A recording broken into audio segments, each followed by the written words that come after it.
and I can see on Facebook, so I would be like the technician. I could always get the Okay. questions. Yeah. So anyway, thank you, Nkwain Sam, for doing this. Yeah. This is Topoh Spaces. It's just a chat platform. Like I was telling you before, it's Topoh. I stole it from the lyrics of Jovi. He keeps saying, Okay, and Topoh Topoh man. really cover my mop. So, and there are a lot of Yes. people, yeah, and there are a lot of people that have similar Topoh in terms of lyrics, or in terms of poetry, in terms of essays, in terms of experiences. So many of those that we owe nature, we owe our civilization the service of putting out the truth in one way or the other. So thank you for doing this. Please start by just telling us who you are, and we'll take it from there. Okay, I'm Nkwain John Paul Sam, a Cameroonian, of course, from Bafmen, Northwest region. I am 34. August is going to make me 35. Oh, wow, you've done many calendars. And, yeah, of course. I know I appear a bit younger, but that's my age.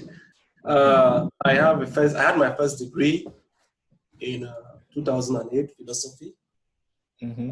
I went to Dubai and I began my career 2009. Came back to Cameroon 2012. When coming back, I was already an MBA program. Mm-hmm. So I finished it in Cameroon. And then I remained in Cameroon for 6 years and left Cameroon in 2018. So I'm actually talking to you out of Cameroon. Oh, wow. And somewhere in Southeast Asia. Okay. I work with one of the mega tech firms. And for strategic reasons, I'm not going to disclose the company, neither am I going to disclose my exact location. Yeah. So we don't kidnap you. Go on. Not really kidnap because, I am one of the guys who is so frank, and normally I don't want people to reach out to my company for any reason. I mean, I want to avoid all those, and that's it. So I am single and almost closed anyway. Yeah. I like sports. I like traveling, as well as I think those are my hobbies. Really outgoing and so on. I also like music, and I'm picking it up as a profession. That's really my hobby, but I'm picking it up. And I can tell you, okay, if they say, who are you professionally? I'll tell you I'm a consultant in business strategy, and I'm a coach as well. Yeah, so I think that's a summary. If you have any other question, you can ask. Okay. Oh, wow. Good to know. What piqued my knowledge already, or piqued my curiosity, is your bachelor's. This is in philosophy. Where did you study? Yeah. Where did you pursue that? I studied in my St. Thomas Aquinas Major Seminary in Bambui. Really? You wanted to be a priest? Exactly. So that's why I got my first degree in philosophy. Then I also went to Chan. Immediately after that, I did a postgraduate studies in philosophy as well. And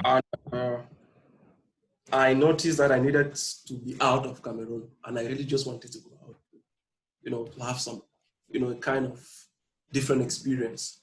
And when other options failed, Dubai was the immediate chance. Okay. So when I went to Dubai, that's when I learned business. Then I came back and put it into practice. Yeah, but what exactly did you learn, and what practices? How did you practice that in Cameroon? As a philosophy student, all I knew teaching, I really had no idea about anything apart from talking philosophy. When I went by, I realized that my philosophy was, let me put it in quotes, useless, because philosophies vary from persons to person, from region to region, from religions to religion, Yeah, right. Then I was struggling to get a job. I could not get any job. We were told that we could teach, when we are trying to go out, all this excitement. But I realized that there are what should I say, native English speakers from Britain, USA, South Africa, who are looking for the same position. And they could not hire me, I'm not even a native English speaker. So I realized that what paid more was an innate talent of mine, and which means that it's something I had to sell. So that's how I had to struggle. And then I noticed that, okay, I could be a good drummer. That's how I found myself in a band. So putting that aside, you realize that what paid more over there is business. Like you can think Nkwain Sam. If you go now to Facebook, or let me say, you had big companies like Al Futem, let's say Al Maktoum, Rostamani, for example, is just a person like you who can say you are now in Topoh spaces. So, but each person, they try to create a particular, should I say, branch or department of their ideas. So I could now have, like, say, you could have, let's say, Al Rostamani Petroleum, Al Rostamani Exchange, Al Rostamani Logistics. So you realize that any little talent was turned into business. Okay, I see. Yeah, right. So that is where then, and it paid off. So coming back to Cameroon was like, okay, John Paul, you know music, so therefore we create something in music. John Paul, you know how to maybe to talk or to teach, create a teaching area, you know. Then there was a lot of retailing, which, you know, everything was so organized. So I was so passionate to come back and try it back home. Yeah. So summarily, everything there paid off. Yeah, like, even selling phone numbers. You know, in our Cameroonian culture, if somebody asks you for a service and you say, okay, it was going to cost you 25,000, you'll be like, just for this, but he doesn't know that it took you maybe that time. So I realized that any little thing could be monetized and you could earn a living from it. That's what I mean by business. Okay, I see. Yeah.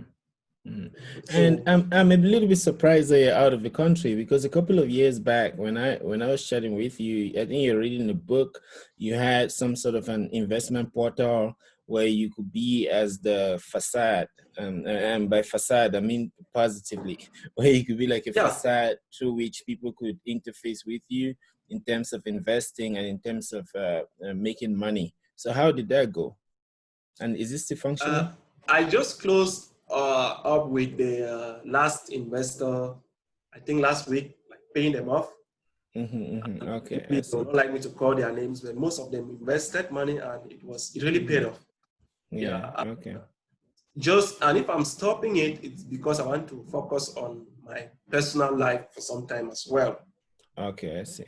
Yeah, so it paid off, and except you want me to tell you what it was all about, but yes, please go ahead. So like I said here, just feel free to talk. Like, unless you're maybe stressed on time, then you can let me know. But feel free. I was doing something called drop shipping. Okay. I don't know if you have an idea about drop shipping, but it's a little bit, but go on, you can tell us. Yeah, but it's more like since I am very, many people are not glued to the internet back home. So I decided to, like, okay, since I'm in Douala, for example, I could go to those shops in Mbopi, in Dokoti, or all those markets, Marché Congo, Marché Kululung, and so on. I look at the shoes that is being Mokolo. I look at those shoes that are being sold. Then I snap them, I advertise online, and then those in Kumba, Bamenda, or anywhere who want to buy, they simply send their money and I buy and send to them. So that's how I used to do it. Additionally, there are a lot of people who have the items that they are really not interested in using any longer, but they don't have that courage to post them on Facebook.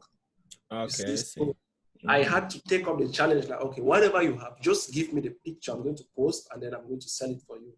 So it needed some money to run all those operations.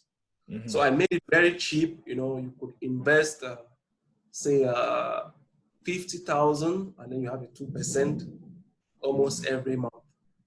Oh wow! Yes. So it worked, and that's it. Yeah, it worked, and that's it. I just left Cameroon unceremoniously because a lot of things were not going on well.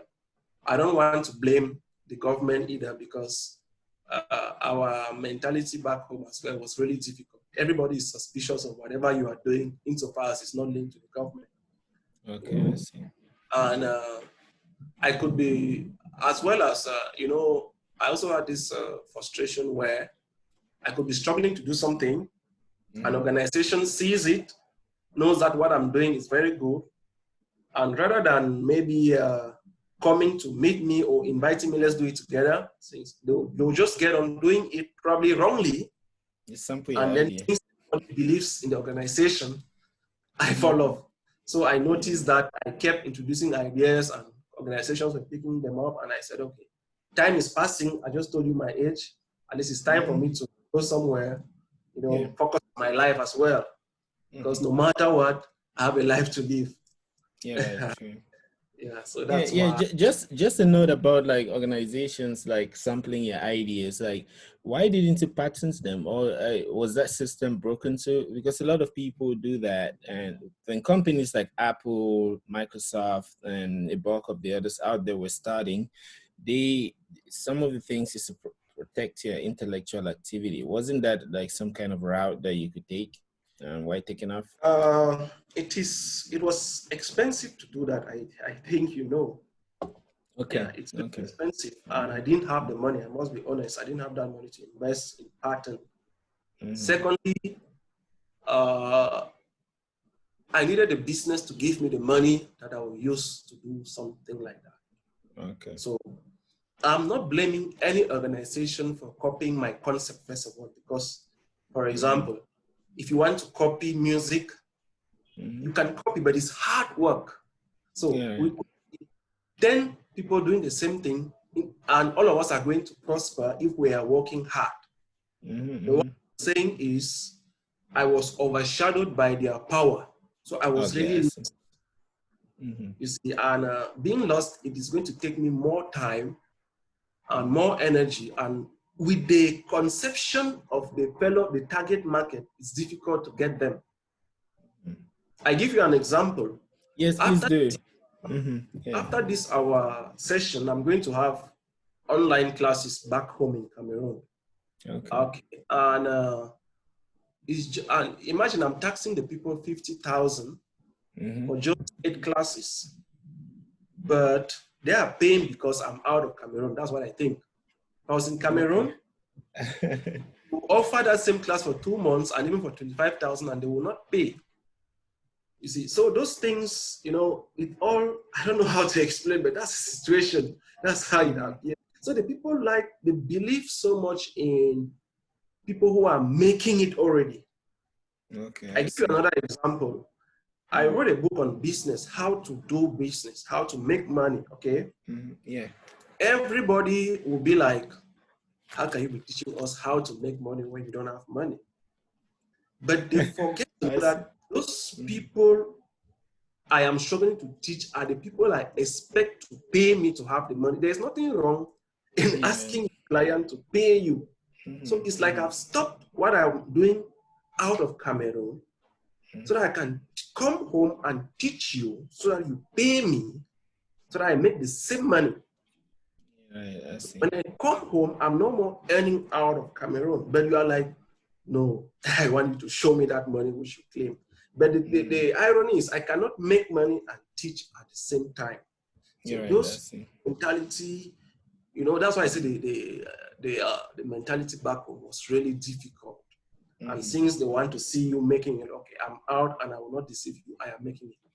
So that's probably why they are paying now. Okay, let them pay. At least, I don't know.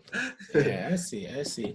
And localization is one of those things that can really bring progress. Like if you're used to software, when we say localization, we mostly use it to, let's say, disseminate information using local parlance. For example, if I'm displaying money, if someone is in the US, I'll put the US dollar in front of it. If someone is in Cameroon, I'll put XAF. So that's localization. So the people get to understand that. But it's sometimes it's disheartening when you want to use that for more practical things like teaching, where you want to go to Cameroon and be from Cameroon and be from the same village as someone just so that it can be that local, but then it doesn't work at that level. Yeah, perhaps one day, But if you we'll don't get to mind, see the essence. Yeah, if you don't mind, I also faced a lot of difficulty because when I came home, teaching was not just the only activity I engaged in, like training. I actually I created what we call General. That was my name. So I had one exchange. I also had an inn, for example. I had a consultancy. Then I was into mobile money. And I also invested. How are you into mobile money? Let me know. When mobile money came up in 2013, and I was one of the first people who subscribed as what we call a super agent. They were just using that was super agent, but it was something like a partner. Yeah, all right, I see. So we are the people who build it up. Okay.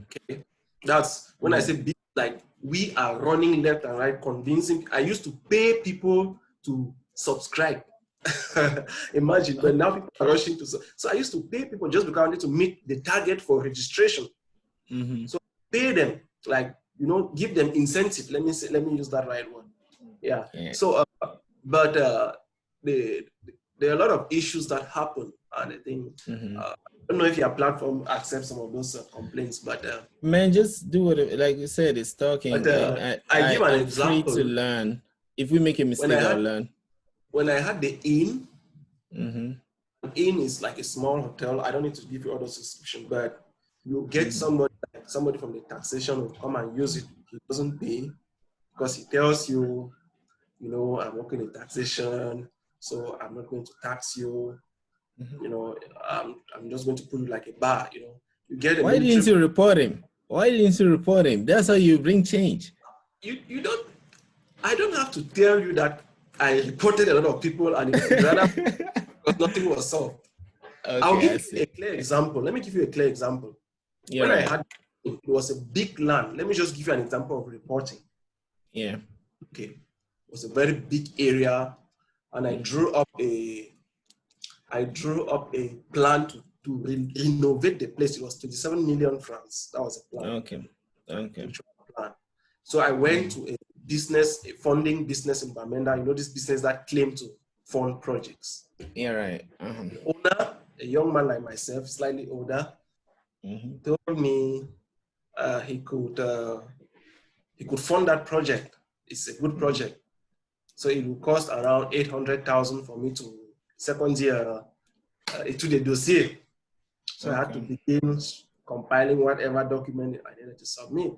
And then I gave him part of that money, like getting to 500,000. And that was all about the money. I waited for 2 months. 2 months for a business person is a catastrophe, especially somebody like me who is investing. Yeah, right. And I realized that it was a scam. And mind you, he had a business. I ran to the police immediately. When I deposited my file, I said, the investigating officer, come tomorrow. After tomorrow I came. He or she had gone to Yaoundé for a training course. It took me another 3 months to wait for that course to finish. Because when you go there, like they tell you another officer cannot handle the case. Okay, the police officer came. So the guy came, he came, and then the guy was left to go without any bail, and that's how he escaped from Bamenda. You see, now to go start looking for a lawyer is another deal. The lawyer, they have their own issues. So there are lots of mishaps, or let's say what I call truncated system, which did not favor me. As I'm talking, I have a lot of pending cases which I left, which were not handled because you complain and it is dragging. So summarily, it was difficult for a startup to cross a certain level. I will not deceive you. You can be, I was not the type of investor who was, I invested more than 10 million francs in Bamenda in particular. I was not the type of guy who was planning to end up like this these people who are just turning, I was planning to invest in my home, you understand? But I had no backup. When I say backup, it's like, okay, if my dad was maybe somebody in the ministry who would pick up his phone and call this officer and insist that, so things didn't go. Yeah, and I I just, see. yeah. Well, But like I just said, I'm not blaming yeah. anybody. No, Yeah. man. I mean, if you want to blame someone, blame them. I think it's a right, so that those coming after us can learn. Let me also give you an example. I forget the year. You remember when MTN and Orange added 6? Is it 6 or 9 in front of the numbers? Just a few years back. I think that Yes, was yeah. I 20. remember Yeah. very So well. a couple of friends and I came together and built an application called WhatsApp. Maybe you heard about it. It was online. WhatsApp. So what we did is you would have an app. You first of all test the app, and it will translate Yeah. about five of those numbers for you. And if you liked it, you buy the complete version for about 200 francs. And I think we Okay. ended up making like 25 francs actually, because the money will be going through streams that we just block it, get it later, get it like through Yeah, good. Orange, through MTN, we just Wonderful. get, and you end up making like 25 francs. And so at the end of the day, I emerged from that endeavor. I would say adventure, Okay. just happy that I was able to build a system that would A support system. the architecture, the technology. Like, Operations. Yeah. yeah, so that was all I was Congrats. happy for doing. Like being able to build the platform that will host the app people can download in the thousands, and That was nice. me commissioning servers and that's what I was happy about. And then I also noticed something that we don't get to hear on social media. Cameroonians are also very supportive, but as a country, we love real things. We love authentic things, because I think it starts from our For traditional real. dances and our meals. We have very beautiful meals like achu, Yeah. eru, our traditional dances. So Okay. when people go execute other things that are kind of fake, we tend to be angry because we grew up with very beautiful things. So a lot of people Yeah. reached out to us. They were excited. They wanted to handle it, but the underlying infrastructure that is set up could not allow us to scale to satisfy Oh. our customers. Yeah. So So you how? can complain. Well, like I said, sometimes those who deal with computers, they're kind of geeks. So a lot of us Yeah. just settled for the experience we had. We didn't care about the Okay. money. Yeah. Like some of us, I put in money in there, and I put in my skill in there. So I was just happy that I was able to like build something. And a lot of my partners were happy for the same. So that's how that one ended. Wow, So if that's I have to nice. complain, I will complain, so long as I I did know. something, and it didn't work. So feel free. Yeah. I understand you. Just I don't want to for now because just No, don't put. that's fine. And again, this is just I think this is like our first session out of Yeah. let me just read a What comment. should I say? We've had two comments so far. Two main Okay. comments. One is from Abeng. One is from Koe Lange. So Abeng, Wow. his Cool. comment, he says that this guy who made crazy statements concerning the Cameroonian woman who was murdered by his ex in the US. A woman is murdered by her ex, and he goes on victim blaming the woman. And then he says, ask him why he was victim blaming the Cameroonian woman who was murdered by his ex.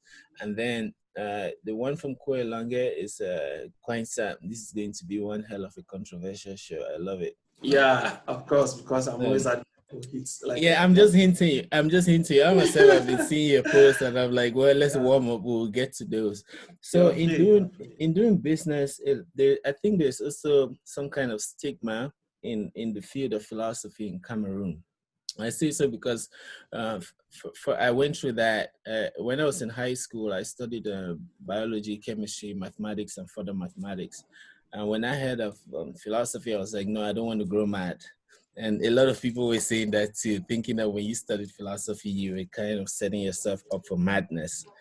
Yeah. But with time, I got to understand that it's a very beautiful subject, although it's difficult to get work. So can you tell us a little bit about like a philosophy as a whole, and is it wise for people to invest time in studying it, especially the younger generations? How they say, I would say philosophy should be a must. Okay. First, because philosophy is the science of all things knowable insofar as they are studied in their deepest causes and reasons. Okay. Get the real words, causes and reasons. That's what I'm going to use to answer all those questions those people are trying to bring up, because they are not focusing on the causes and the reason. And once you get the cause and the reason, you have no issue. Even if it means that you are going to the firing squad tomorrow, you are just going to be smiling. So now, when you see me saying I don't complain, I'm just talking. But I try to understand the cause of why a law enforcement officer is going to send me to the cell when that law enforcement officer knows that I am struggling to save my country. Okay. So once I'm in that cell, I begin to think, why is he doing that?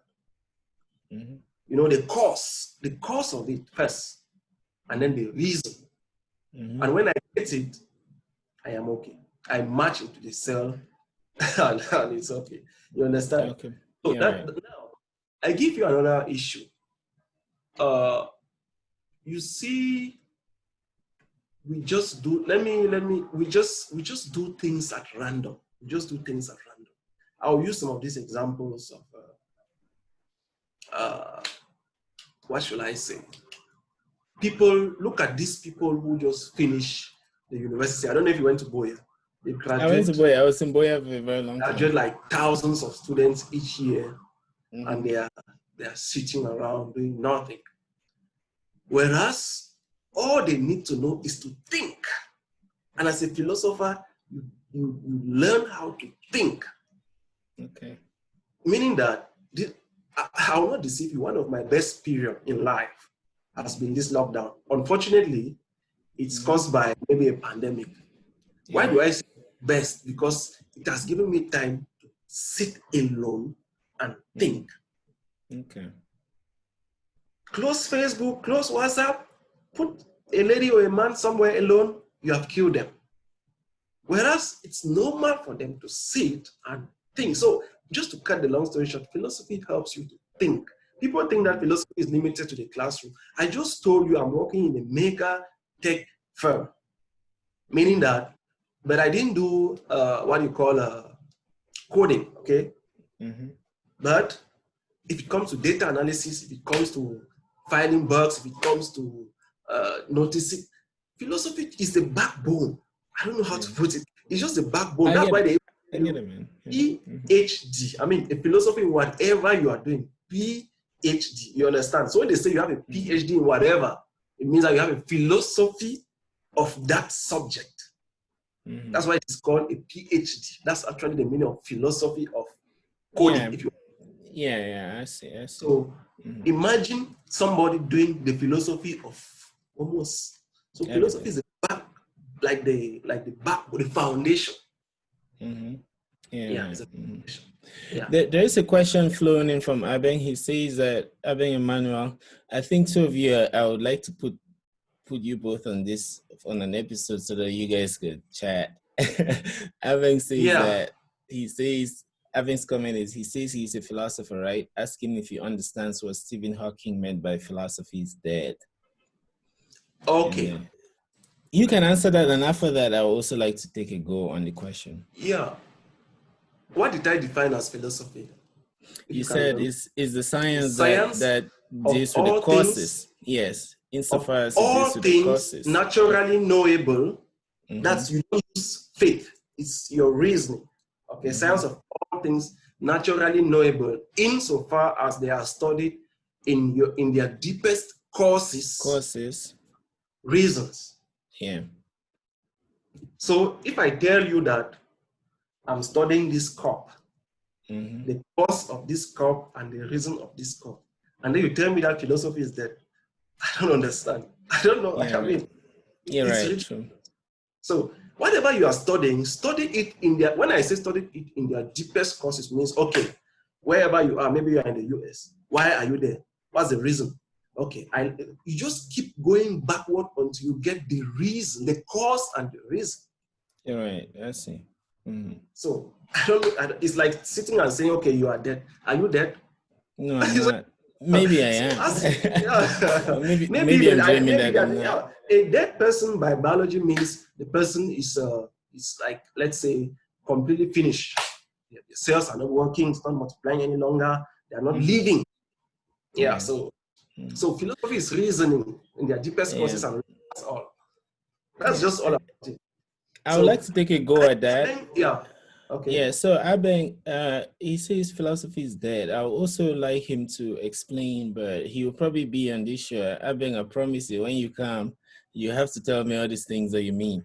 So from my own experience, if you look at languages, philosophically, language is the tool. I think language is also one of the tools that gives us life, in the sense that communication. If for example you showed me a cup, right, and I also have a cup here. Imagine in my mind I can perceive this cup. The only one of the reasons I can perceive it is because I have a word for it. You see, like I know that it's a cup. So if I didn't have the word, and then I wouldn't even know how to interpret the signals that are coming in to my cognition, right? And then added to that, I could also express it, communicate because of the flow of the signals, and then I could capture them qualitatively, maybe quantitatively, and all of that. So now the philosophy of language, from your definition, is to give me the chance to dive in, look at the causes and the reasons. So the only reason I'm saying all of this is because this application that you and I are using now was built on the computer. And the whole application comes through the crucibles of linguistics and programming languages and computer science. So I also studied philosophy, mathematics. I did a triple major. I remember. We used to discuss that online. You're right. So in building a language, we had to dive into the philosophy of language, and we got to the idea of alphabets, we got to the idea of grammar, we got to the idea of spelling, that's concatenation, where you take A, you add another letter, and then it's through that philosophy that we started implementing it. And at the end of the day, we had a language that the computer could understand. So using your definition, we went to the causes of it, which is in the spheres of communication, and building, and construction, and then for the reasons which we use to build applications. And if I use Abeng's comment that philosophy is dead, I find it unfounded in this case, because this is just an example of a gazillion of other applications of a philosophy. So Abeng, I hope you can digest that. I hope you can digest that for a start. Yeah. So anyway, go on. You're saying something. I just said deepest causes and reasons, and that's probably all. Nothing else except. And Abeng says that what is the philosophy of gravity? So what is he saying? I can't answer that particular philosophy because I can't claim to know everything. Whatever I'm doing, which I just told you, business or maybe music, you can. I can talk more because I'm still struggling to get that in its deepest cause and reason. So you can't ask me like just get up and say what's the cause of reason in maybe. Okay, he says stick to the point, please. I asked within a specific context of Stephen Hawking. So Abeng, I think I don't understand what you're saying, because your question is, he says he's a philosopher, right? Ask him if he understands what Stephen Hawking meant by philosophy is dead. I think that's very particular. He mustn't have seen what or understood what Stephen Hawking meant. So if I may, maybe you will come up and tell us some other time. Is anybody, when you say Stephen Hawking, I don't need to know who he is. It's just like anybody can stand anywhere and say philosophy is dead. I just proved to you that philosophy is not dead. That's enough. So I don't know. I tried to. Some other. But I don't really have any other thing to say. Philosophy. I just said philosophy is not dead because I give definition. Studying whatever you are studying, whatever you are studying, it doesn't mean that I am studying the whole world. No, just if you are studying, study them in your deepest causes and reasons. Yeah, right. That And solves, I yeah. think Abin will need to come here sometime. And Abin, if you're interested, I could pull Hey. you up so you come live and tell us what it is you're trying to talk about. But anyway, thanks for that explanation. And also, the thing is, Stephen Hawking, even if he said philosophy is dead, he must have been undertaking some kind of philosophical discourse in order to say that. So it's kind of paradoxical because he's using the kind of philosophical discourse to say philosophy is dead. So if you He want should it, we'll go find into out. more detail. I'll advise him to find out what Stephen Hawking said prior to his death. Mm-hmm. Yeah, and I think just find out what he said prior to his death. Mm-hmm. Yeah. Anybody can stand up and say anything, and I can't suffer the burden of proving, like, you know. Yeah. And also in that light, before we close this topic, Stephen Hawking is like a physicist, mathematician. Yeah. Like when I say mathematician, I don't mean he studied math, but if you look at the degree to which he used mathematics and the other sciences to expound his theories, you see that he was deep into them. So now if you look at that, he will be diving into their deepest causes and the reasons for the things happening. And if we go back to Plato, the allegory of the line, where he talks about how you find knowledge, right? Most scientists today, even what, no, I mean the allegory of the line, the divided line. That's another allegory. The divided line. So, which, if you look at into its deepest causes, you will see that that's what we know today as a scientific method. And that's what Socrates used to use and philosophers used to dive into any topic and they'll be able to come out. And Isaac Newton took that and fashioned it into the scientific method. So if Stephen Hawking is doing physics or whatever, he's kind of doing one aspect of philosophy. And just to finalize that, there's this dialogue called the Phaedrus, where Socrates is talking about, Socrates says that really no philosophy, man. Well, Socrates is saying that rhetoric is the process of taking a soul from ignorance to truth, right? And in doing so, he makes it very abstract. But he says that there are so many concretizations of what he's saying. So what is left is for somebody to come and take those concretizations and do expositions on them. And that's what Aristotle was doing. Today, we credit him with being the father of biology, psychology. So you see that he's just implementing philosophy in one way or the other. So if Stephen Hawking is doing physics, chemistry, or whatever he's doing, he's just implementing philosophy in one way or the other. I think that I didn't want to really say this, but I just suspect that Stephen Hawking kept, digging and digging and digging and got lost. And most often get lost, you just say philosophy is dead. But I don't want to get into that anyway. Yeah, right. We'll bring Abeng here. Abeng, you criminal. You've already taken a lot of time for us to continue. I'll get to his other question later. So anyway, it is good to warm up that way. Such statements. I mean, I'm sure Stephen Hawking knew what he said. No, it's not the longest. It's Abeng. No, I know. I'm just laughing because I've seen a longest comment about that this is going to be controversial. Yeah, right.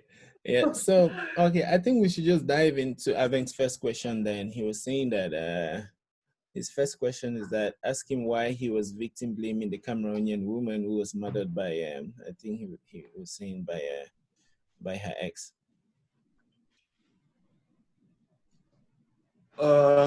Thank you for that question and for bringing it up. Yeah, Aveng, thank you.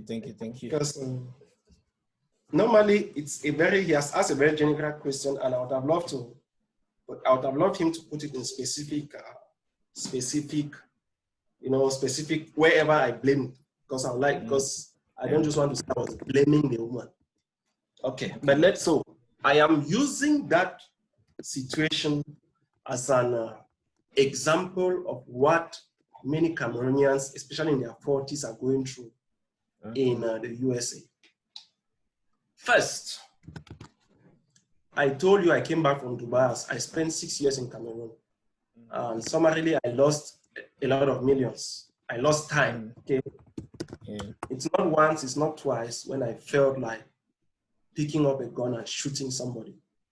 Especially the people who duped me with millions. There are a lot of them. Okay. I also had disappointments with my girlfriend, especially the one I was going to marry, especially when I lost money. Okay. Lots of other mishaps, which I sorted myself out thanks to my composure, like, you know, stealing yourself away and balancing up before giving yourself out again. Not everybody, like I just told you a while ago, is able to steal themselves away, build themselves up, and continue from the broken pieces. Yeah. So if somebody reaches the point of taking away their life, when I say their life, I mean the guy took away his life. Yeah. It means he committed suicide, right? It means there was a problem. That's how I'm starting it. I'm not beginning from whether he killed a woman. I'm beginning from him taking away his life. And if he takes away his life, it means there was a problem that wasn't attended to. Okay. The causes, going back to causes. Yeah, going back to the causes. Everywhere I commented, I was trying to point out possible areas where there were errors which were not attended to. Be it in his family life, be it at work, be it in the judicial system, which led him to take away his life. Okay. Now, if he took away the life of his wife, that means that he had a grudge against the wife which was not attended to. And for whatever fear, call him a coward, call him a whatever, but at least there was a problem which was not attended to. So as somebody who is looking for a better society, I prefer to put everything on the scale and focus more on the man whom many people will not see for now, so that they could at least look at it from another perspective. Right. Yes. That's my point. Now, people think that they are hiding behind the word, the woman wanted to move on, and he didn't want it. No, I don't look at it that way. Okay. Moving on for me is like I abandoned everything in Cameroon and left, including my car, including houses which I had already begun paying. It means I abandoned. So moving on, that is how you move on. You can't come tell me she moved on. I don't want to go deeper into some of those things because they are really, they are just, okay. So I can't call it moving on. And not everybody will digest that type of a move on. Okay, I have uncles who are abroad who have been sent to jail by their wives. I have uncles who left US, came back to Cameroon because of their wives. If you want it, I can send you their names privately. As I'm talking to you, we have live shows, people calling and complaining about their wives, going to Badu, going to Tinder and all those dating apps, which is not supposed to be the case because you're married. There's nothing they can do. So we cannot amplify the fact that maybe the man needed money for support, and then you start amplifying the fact that oh, because you brought me from Africa, then you are committing a fallacy. That's a misguided judgment. Okay, the problem I have with Emmanuel is that he is not going to the deepest cause. He is rather insisting by saying killing is wrong. Nobody says killing is right. Killing is wrong. What caused the killing? Right. You cannot see, fold your arms and say killing is wrong when we know that tomorrow somebody will kill again. That doesn't solve the problem. That's why I'm hitting all those areas. Again, any marriage void of forgiveness is not a marriage. I don't believe in a situation where you commit an error and then it's like, okay, that's done. No. One of the reasons I left the seminary is because it's also a human society. I was being brought up to think, priests are perfect people, but they're not perfect. So not even a marriage life is perfect. Even Abel, who is talking, is a married guy, but their marriage is not perfect. If they are surviving, it's because somebody is forgiving each other or somebody is surrendering at every given time. Yeah, it's give and take.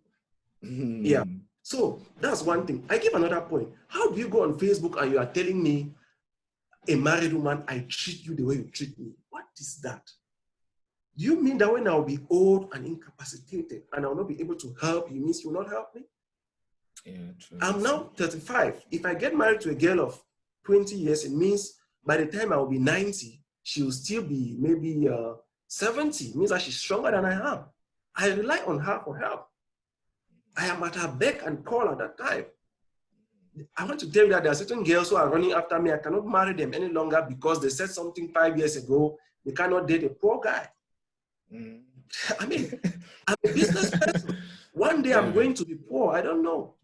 It means that they are going to abandon me. You look at journalists. Okay, they were talking about this other journalist. One journalist is the guy was at his height. Just recently, he's now in his low moment. He's locked up. If he's married, his wife is supposed to be by him. Will the wife now run away because in prison he cannot help her? No, please. So I don't really prefer those arguments that are misleading. What I'm actually fighting for is misleading arguments, because there are a lot of people who probably are looking up to Emmanuel, and whatever he says, they believe. So when you make some comments which don't target the source, people follow you and they are misguided. Probably you don't take. That's my point. I could go on and on, but I just try to straighten areas where there's something not straight. That's just all. Okay. So you can go on. There's another comment. There's another comment from Abeng. He says that I'll just read the stream of them and then we'll pick like on the last one, which is actually a question. Yeah. Abeng, like it's easy for you to just type for this, but I want you to come on here and tell us those things. So he says that a woman is killed and you come and talk about this, shocking. And then the other one is just another voice of a man and patriarchy speaking, shame. And then it says the cause of patriarchy, very simple, is gender-based violence. It is very simple as that. And then the question is, when we say Black Lives Matter, some start saying all lives matter. We're talking about gender-based violence. Was it gender-based violence or not? And then what was it gender-based violence? So that's his question. It was. He's saying, was it gender-based violence? Not is there any violence in the world which is not gender-based? Good question. Yeah. All violence in the world is gender-based. You know what? Let me send Abeng this link so he can come here and we chat. there's no violence. Easy to just ask this question. If he stands and say, you hardly hear me say patriarchy on my wall. I don't understand what you mean by patriarchy. So you tell me what I'm saying. If you tell me it is shocking to see somebody talk about patriarchy, tell me, John Paul, you said this a contradiction. You said this is a betrayal. You don't just. I would like that too. Yeah, I would like that too. Yeah. Yeah, hit the rod, hit it. You don't just get up and say, oh, you say it's a shame, oh, you are stupid. No, those things, by the way, they don't hit me.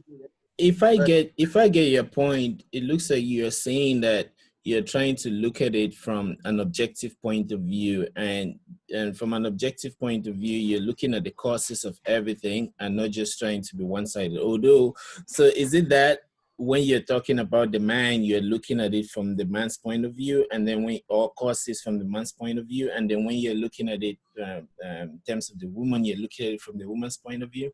It's somebody who has committed a grave crime. Okay, yeah. That's the man. So the main person we're talking about is the man. Okay, yeah, all right, that's it. That's the main person. That's the criminal. Yes, right. Okay. And I'm looking at the reasons the criminal did what he did and the possible reasons. Let me not say the reasons. Yeah, and right, I'm trying true. to suggest ways of stopping that criminal from not to do the things again, because there are many potential criminals out there. I don't know if you get my point. Yeah, I get your point. And Yeah. like we said, even like we said at the start of this, it's good to have conversations as contribution to truth in service of the truth. So you wouldn't just be saying that if you're not trying to be in service of the truth. And like you said, you're trying to go back to the root causes. So I think it's good to try to understand what you're saying instead of just stamping and these things with stamps of No, like. there are people who are going to stamp. They have their various reasons. They just have to do that. So that's part of Mhm. the discussion. Okay. Yeah, I see. Mind you, I mean, I'm used to insults, whatever. So don't bother about whoever says what. I mean, it's just fine. Yeah. Okay. What I So say, that's so so tell us about the music. You said you're picking up music now as a profession. How is that going? And what made you to try to go back to that? well, I love music as a hobby, first of all, as a child. Mm-hmm. Mm-hmm. And I had always loved to be a professional musician. Mm-hmm. Wherever profession, I mean, music was going to be the final Mm-hmm. goal. So I just told you in Dubai, when I Mm-hmm. realized everything was payable, I joined a Okay. band. And the Okay. highest salary I earned in my life then was through music. Oh Yeah, wow. so you get Cameroonians in Dubai earning 100,000. I was on 1,000,000 francs, living well, and it was really good. So Mm. when I went back home, music doesn't pay back there. Yeah, right. So Mm-hmm. I cannot tell you I could put much time into music. I needed to set up my businesses first. Yeah, right. Things didn't go well for that time. I could not get into music. So right now I am stable and I'm picking that up again. I'm doing what is very difficult for many musicians. I can just Mm-hmm. stand and sing. Yeah. Okay. Improvise. You can improvise, impromptu On the singing. spot. Yeah. On Mm-hmm. the spot. Mm-hmm. Yeah. Okay. If after this show, before we end, if you don't mind, I could even sing. I mean, so as we are sitting here, yeah, something like that. So I do that. So now, eventually, it's going to Uh-huh. generate income because people are going to sponsor my streaming. People are going to invite me for birthday parties. You know, Mm-hmm. people are going to pay me to pass across certain messages thanks to the means in which I'm passing across the message. So that's how I'm looking at it. And when I say it's unique of its kind, you don't plagiarize something that is innate. You know, Yeah, you right. cannot plagiarize my voice, so to Mm-hmm. say. Yeah, Yeah. right. So it's They not like can any actually, musician they who, can auto tune. well, what I mean is like, it's so difficult. Let me put it this way. Anybody can sit in front of a DAW, that's a digital audio workstation, and come up with some beats, Mm-hmm. okay, and Yeah. play some. It's different from somebody taking up their microphone, Mm-hmm. and you just say, "Hello, I am talking to Table Spaces now," and things are going. Yeah, right. That's just me, and I Like could get, freestyle. yeah, But that's not freestyle, new. which is so. That's not new. Here in the No, United States, a lot of people like I'm admitting Ivan is coming here to teach us some wisdom. I don't want to Uh, call it freestyle as such because it's so professional. It's not maybe people are doing that over there. Okay. oh yeah, I mean freestyle. People just get like if you look Uh, at 8 Mile, Eminem, people like that. Like, but yeah, okay. I understand what you mean in our own domain, like Afrobeats or African music, country dance, juju dance. You rarely see the juju dance person just freestyling on a. It's So often sometimes Eben cannot wait to join this discussion.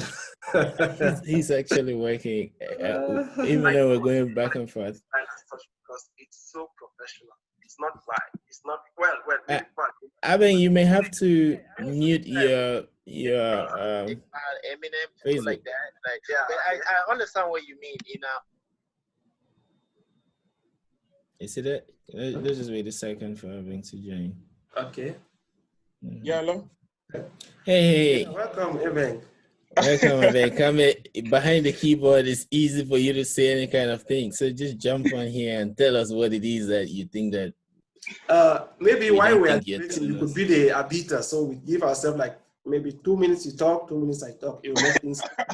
I suspect Eben can talk for as long as he wants. Yeah. No.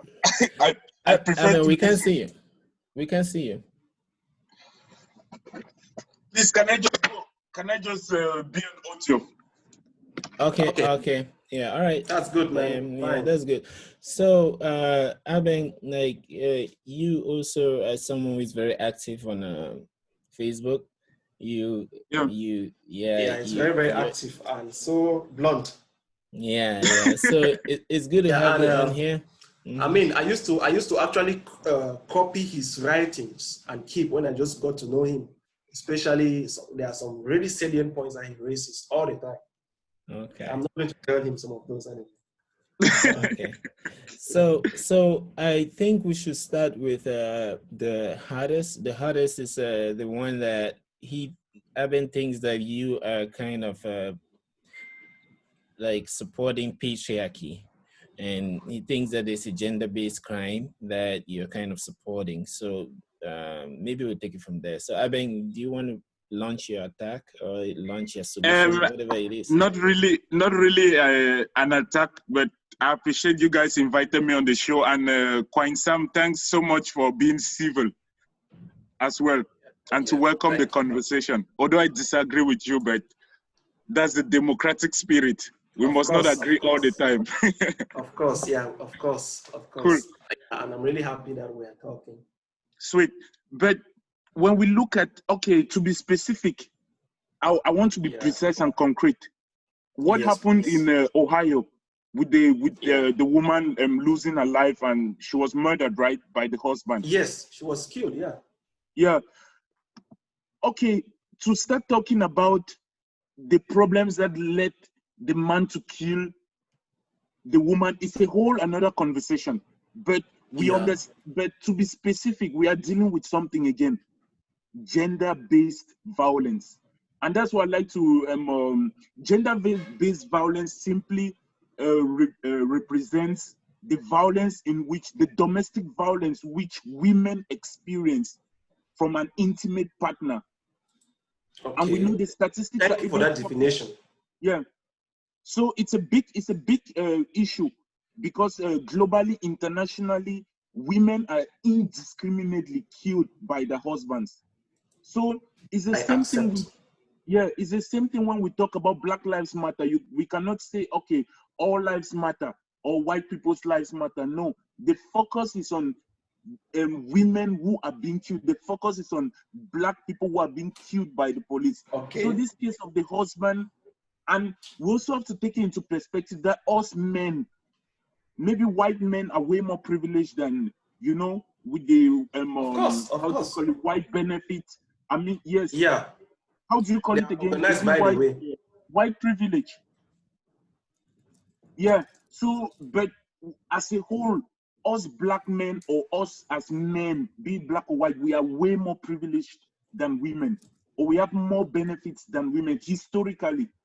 So we have to. So my point is just that I was citing with domestic or gender-based violence, with a man killing another man, killing another woman.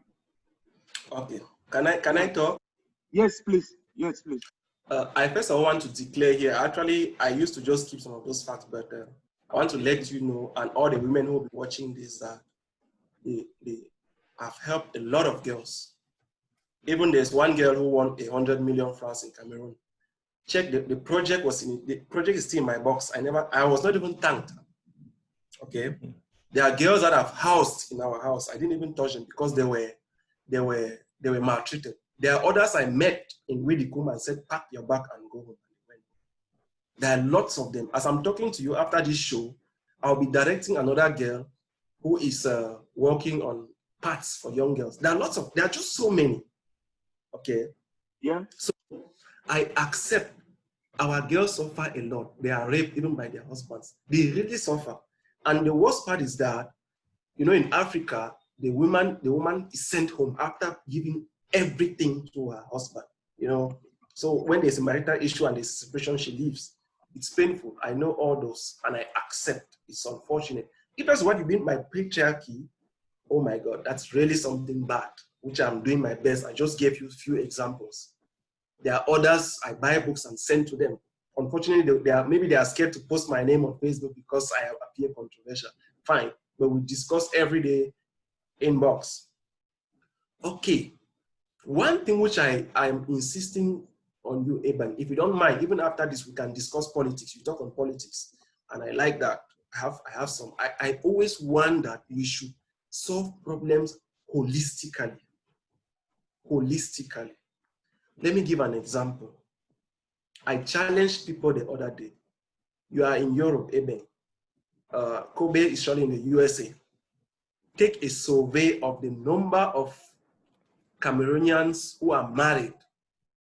I bet you, I don't know, but 3/4 of them, if they are married to a Cameroonian, it's either because they were married back home, or it's because the guy went home and took the girl and brought over, or it's because maybe he met the girl who was desperate and he helped her so much so that the girl finally married him. You hardly see two Cameroonians, I mean a girl and a boy, who are earning the same salary abroad, who look at themselves, decide to get married. It's very difficult because the girl has been trained by our parents to always look at a man as the breadwinner. So she finds it difficult to be like, okay, I'm earning 500,000. What's the point going to get married to this guy who is earning the same 500,000? He doesn't appear again as a breadwinner. I also win bread. Then they realize that, oh, I don't love this guy. And it's so, and you know what it means to be by somebody you don't love. It is hell. I mean, I cannot even stay with somebody I don't love. So they are even trying. And when you keep tolerating, is it tolerating? At one moment you cannot tolerate, you burst. That is what I perceive to be the trajectory of these problems. Let me give another, let me fine-tune it. So a girl, there's this famous saying that when men have money, they look for a girl. When girls have money, they look for somebody else, or they try to put the money away. I'm trying to let you realize that our girls have been trained to love the breadwinner, not the man, not the man. And that is where the problem is, especially with our girls who travel and their eyes are open, that they could make that same money. So it is up to a girl, if we cannot school them to understand this situation, then we are heading for doom, because they will keep struggling, fighting, having problems, and then time and again you have people being killed as the case that happened. So that is how I look at the problem. And if we cannot approach it this way, then I'm afraid we'll be talking about patriarchy, which is true. They will not be solving the problem. My point is, let us solve this problem. Wait, yes. So what is a solution to solving patriarchy? I don't want to call it patriarchy. I'm talking about this. We cannot. Excuse me, let me interject this for a second. I heard you lay down your foundation. I think Sam is also trying to lay down his foundation, and from his definition, he's trying to go back to the root causes. And I think nailing down things like breadwinning and people being trained, or women being trained by even our own parents, is still part of that foundation. So it's a wrong foundation. It's a very, very wrong foundation. I give you an example. I'm just here in Asia, okay? Mm-hmm. I told you I'm not married because all the girls who are back home have taken my stand. Okay, fund your flight. I love you. None of them is willing. Mm-hmm. Ask them, you want to get married? Have you done your medical test? No, my husband will do it for me. Okay. Have you? Okay. But I have a space in my company to put them to work with me. And I know once you put them to work with you, they start earning the same pay and they don't. So there's no medium to test love. That's my point. We don't have that medium. The best way to test love is to let the girl be independent financially. And how do you do that? You empower the girl, of course. You empower the girl to get a job. There are platforms in Cameroon where there are this dating platform or these relationship platforms. All those girls, how many of them are married? How many of them are independent? I mean, what I'm telling you, Eben, you are good at statistics. Get some of these statistics and get the problem. That's my point with you. You don't get the statistics. You are insisting on patriarchy. Understand that, let me tell you, until thy kingdom come, we will always have this issue of blacks being the minority. That's the first thing. And naturally, a minority will always suffer. I don't even call them blacks. That's the worst word. I don't like to use the word blacks. Yes. For me, anybody who thinks that they are black should identify themselves with an African country so that they will say a Ghanaian has been killed, a Cameroonian has been killed, a South African has been killed, without which that problem will never be solved. Let me give another example. In Europe, we consider Europe as developed, we consider US as developed, but there are black countries in Europe and in the US, all the black countries in the world have problems. Why? Because they have no origin. It's just a group of blacks, or let's use that word, blacks who have been settled, so they have no origin, and there will never be a time when they will come to their senses to correlate. Look at Liberia. Those are black settled, those are ex-slaves. Nothing doing. So what am I trying to tell you? They are not solving the problem from the root. You cannot tell me a black has been killed. I like to hear a Cameroonian has been killed so that Cameroonians can rally and call the US embassy to account for that person. When you tell me black, he has no base. That's my point. So if a woman cannot be trained with that base, then the problem will not be solved. The problem cannot be solved. Yes, the problem cannot be solved. That's my point. Can I weigh in a little bit? Please weigh in as much as you can. Okay, thank you. Nkwain Sam, I would like us to stick to the point. The point, Okay. except we are not on the same page. The point I'm saying is, I started by defining what is gender-based violence. Men killing women or beating women. At home. That's what you said, which I said Yes. true. Yes, okay. So it's simple. When you look at another man killing a woman again, is that domestic based violence or not? Or gender-based violence? It is gender-based violence. I have not. Okay, yes. Okay, that is the point I'm saying. You need to call it out. You need to call it out. Okay. And then any other thing, we'll have the conversation. So I'm very specific in what I'm saying. I'm not going. If I understand you, you are saying that I should condemn that action. Yes, of course. Okay. I cannot condemn. I already said it here, even on my post. I say that no to killings. I said that I actually called the man a criminal, didn't I? Yeah, and you said that even the criminal himself is the man, and that you're investigating the root causes. But and can I weigh into? So so this act has happened, right?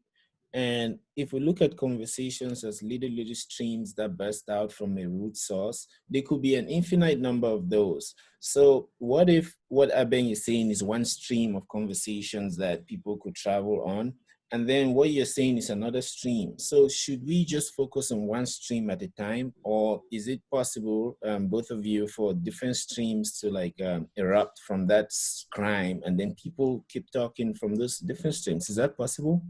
I already said no. Sorry? What stream? I think no. Again, this is a problem.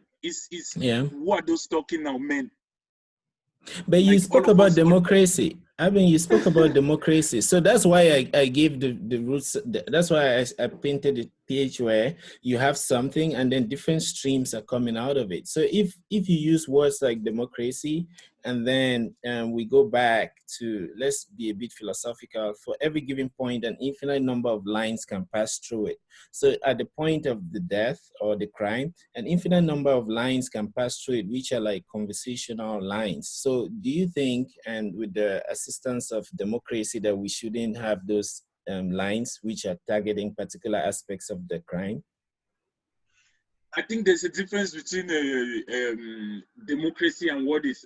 How can I say social science, or can I say? However, use whatever you want to use. I don't want to use the word social science, but okay. I think Nkwain Sam, you're a smart guy. You understand what I'm saying. What I'm saying is, I've gotten your point. Your point is that but condemning. I am focusing. Please, can I finish? What I was saying is that can we rally as men and say we are condemning? Of course, you've condemned domestic gender-based violence. Can we rally as men and say we are all feminists? We want men and women to be equal. We don't deserve extra rights because we are men, or women have been oppressed. It's even a scientific theory that when you oppress people for a long time, they suffer from low self-esteem. they have lesser opportunities, and it's the same thing that we're finding with women. So Oh can we come together? Can we come together and accept as men that gender-based violence is a problem, and whenever it happens, we call it out unanimously without going to look for a means to justify why the man acts, but to call it out. And then if we want to talk about the solution, we talk about it some other time. Let me give you let me call you out directly. Sorry for okay. Go ahead. Okay, cool. I was following one of your comments. You said you just need a little bit of empathy in this solution, in this situation. If you have a sister, you empathize. Okay, the comment you made was like, when divorce goes through, what about the property? Like, I don't even understand how a woman is being killed in that situation, and then you even come up to even start talking about poverty without first of all condemning. Should I say anything? Yes, please. So I think if so, that stream that you're beginning to open for people to rally and condemn that crime and empower women and be feminists, like that's another stream of conversation and endeavor, and people can jump on it. I can jump on that. And if I see another stream where someone is trying to investigate the root causes of something, I can also jump on that. And along the line, those two streams can merge and then continue to empower the women. So unless he's doing an injustice where he's like doing the wrong thing, of which we should correct. So I'm just trying to say that can't we open two streams in parallel? Sam, let me please, can I ask you something? So you just react. Thank you, Topoh Spaces. Sam, are you trying to help men not to become patriarchal? A lot. Okay, then if you're doing that, maybe your message didn't come across clearly to me, because from what I see from the comments was just another man trying to say, oh, property or this or that. But let me, Eben, so maybe you. Let me cut you. You have divorcees on Facebook. You have women who have an endemic anger against somebody who disappointed them. Just like at one moment, I was very angry with all women because of girl disappointed me. So I can understand when somebody is arguing based on when their line of thought is coming from there. You have women who have been disappointed in life and they have just their one son whom they love for life, and that's enough. So you have all sorts of people. Most often before I argue with them, I take into consideration all of those. So my arguments will never be, how do I put it? Will never be the same. You know, it's relative. Different. It's relative. Then on my wall, whatever I say on my wall is what, if you drag me to court, I will repeat it to the loudest of my capacity, because it is clear. I don't support any form of violence. Never and never. Again, I support equality. Lots of things. But you will not hear me say feminism, because that is another field which I don't want to get into.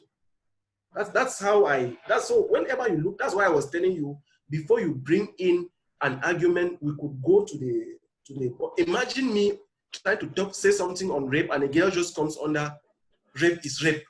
You sound like a rapist. Go to their wall. No, rape is rape. Of course, there's nothing in between rape. Good. When you're talking about rape, you don't even need to start talking about why is men rape. It doesn't even make sense. That is where the problem now comes from. It means you don't want to approach why men rape. So how do you solve the problem? No, but rape is rape. Okay. Can I say something? Rape is not rape? Can I say something? Can I say something? Can I say something? Who says rape is not rape? We agree, Sam. We agree. Aben and Sam, can I jump in? So if you follow the career of Malcolm X, right? He consistently faced backlash from the media and the politicians for being somebody that causes divide in America whenever he tried to talk about issues that Black communities are facing. So when they asked him if he sees himself as a divider, so he said that his words, I'll paraphrase, he was saying that what he has noticed is that the white man, if you try to tell him about racism, he jumps into a defensive mode and he fails to look at the root cause of the problem. So if he's saying that some Black has been murdered and that people should stand up for their rights. He's not really trying to propagate violence, but he's giving the chance for everyone to look at the root causes of those issues. And when you start looking at it, then the other side comes off as being defensive and terming him like someone causing violence. So don't you think that there's a similar thing that is happening here? So I'm using Malcolm X because we will all see him as a hero or somebody that probably understands things better than us. So if he can talk about root causes and then it makes sense, then don't you think in this case too, when something happens, we should look at the root causes so we can help protect ourselves and others in future? Let's look at it's simple. Let me give another example. Mm-hmm. Look at, we cry every day that blacks are killed in the USA. Mm-hmm. How many Cameroonians or Ghanaians or all these other countrymen are killed in the USA? Very few. The real people who are suffering these killings randomly are these, let's call them Black Americans. Yeah, African Americans. Yeah. There is a problem with them, not call it the other people who have migrated like African Americans. Mm-hmm. So there's a problem with them. So if they kill a George Floyd and the whole world gets a Black Lives Matter, this and that, it doesn't really solve the problem. That is my point. Until it is addressed that these people, each time I see somebody who is blaming the police, the first question I ask is, why didn't you just show your ID card? That's my point. So let's put that aside. I don't want to go into that, but I'm saying that. I disagree with you. Like, okay. I too disagree from experiences. Let's not go into that. I know that for I mean, you must not show your ID card. But what I'm trying to tell you is that a majority of the people who are killed are Black Americans. It means that there's a problem somewhere.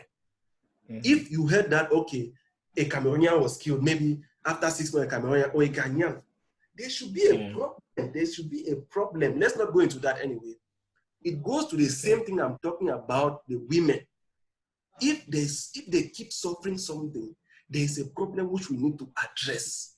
Yeah, I'm forgetting an example which I was trying to give. So if we keep saying that, oh, this is wrong, oh, that is wrong, and shouting, why should I go and shout when we have not addressed the issue? Yeah, we would come back to the same thing. It's like taking one step ahead and two steps. You know that dance, Aben?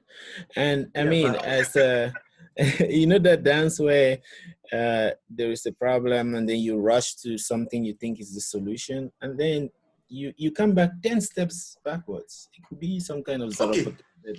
I got what I was trying to say. Let me just say what I was going to say. Let me say what I was going to say. I'm so appalled by the fact that people just think marriage is like, the way we talk about this marriage thing is like, I just met you today, we got married next week, and then after 2 months, it's not moving, and we separate.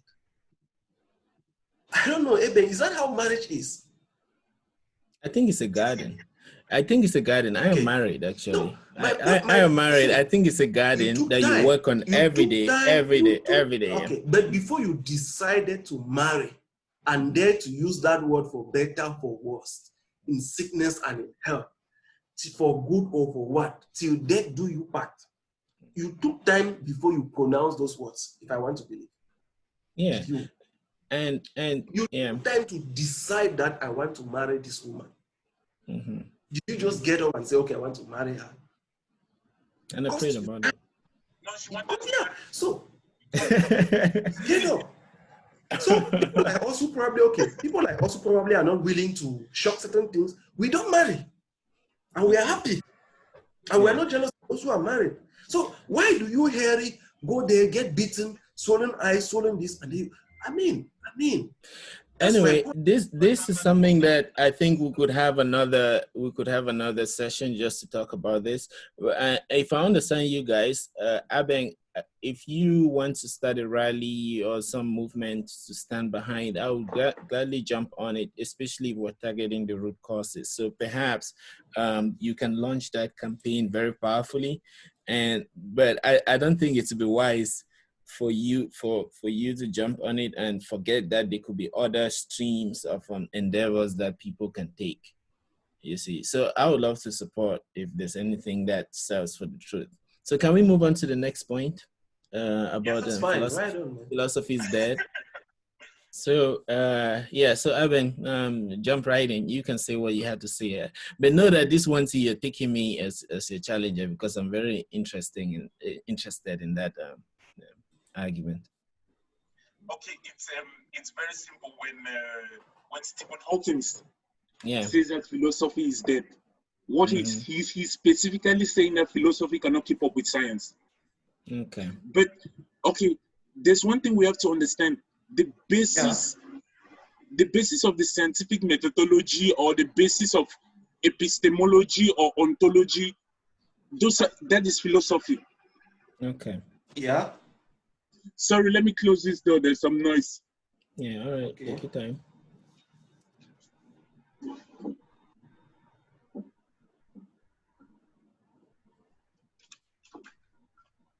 Okay, I was saying that, of course, the basis of science or the basis of epistemology, that's the study of knowledge, or the ontology, the study of being. Of course, those are philosophy. He has deep-rooted philosophical grounds.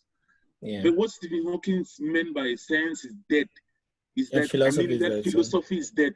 Is that philosophy can no longer keep up with science. In the sense, when I ask you what is gravity or how does gravity function, you know, or you cannot. Yeah, that's not a let me ask philosophical. Can I finish? Sorry, continue.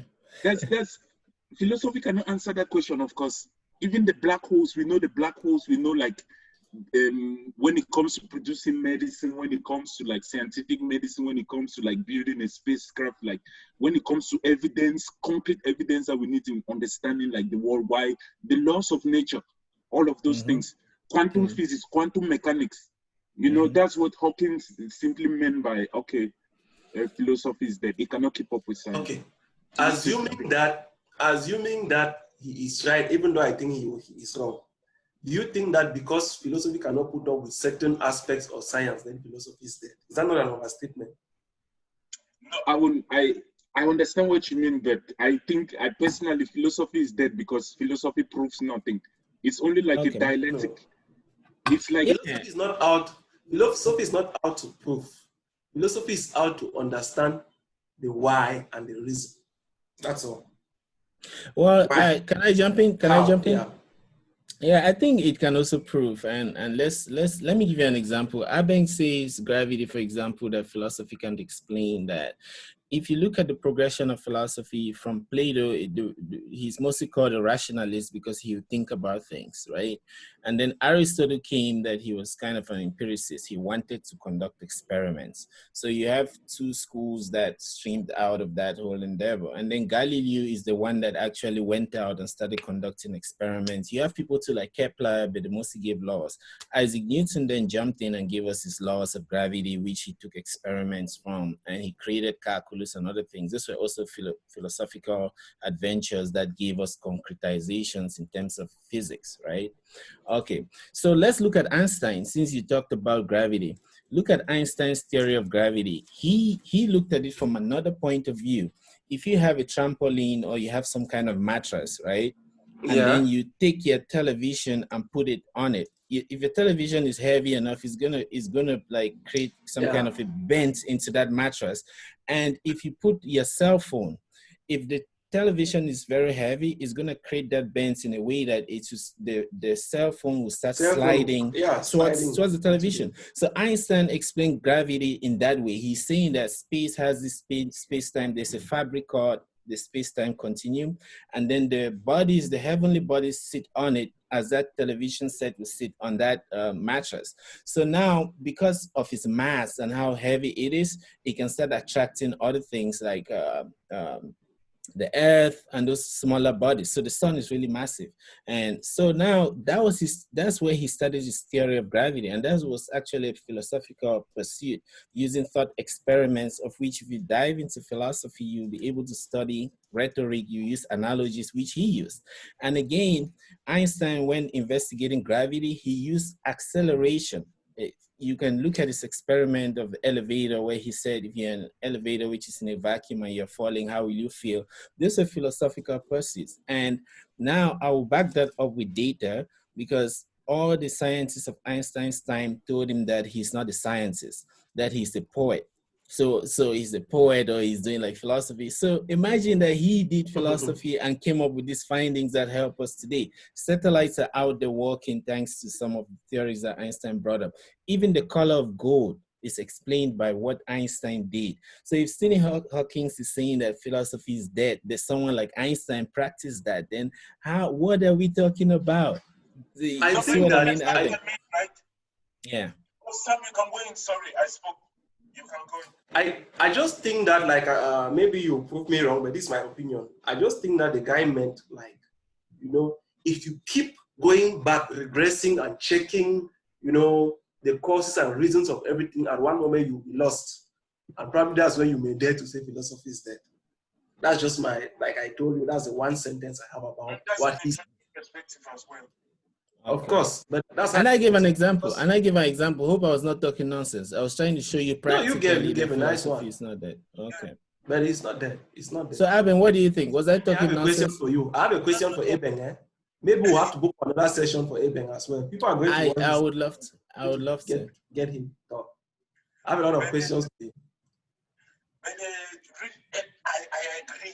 Of course, it's not like an absolutist statement. Like because we have a prominent, even Sam who is a philosopher, he disagrees. We also have a Slavoj Zizek, who is like my best philosopher. He also disagrees, but I disagree with Slavoj Zizek on this issue.